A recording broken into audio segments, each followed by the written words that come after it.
Tamo negdje iza gora i dalekih mora živi jedan Deda Mraz, starac brade bijele. Čita pisma što dolete sa svih strana svijeta, sprema sanke i irva se poklone da dijele.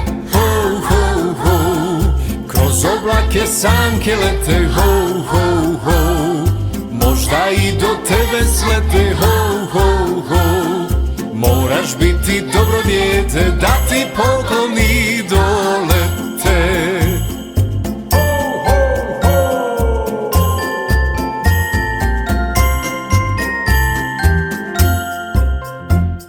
Jedan irvas bi da jede, drugog boli glava, treći samo broji zvijezde, četvrtom se spava. Jedini se crven nosić Rudolf naput sprema, žuri juri da poleti dok planeta drijema. Ho, ho, ho, kroz oblake sanke lete, ho, ho, ho, možda i do tebe slete, ho, ho, ho. Moraš biti dobro dijete da ti pokloni dolete. Ho, ho, ho, kroz oblake sanke lete.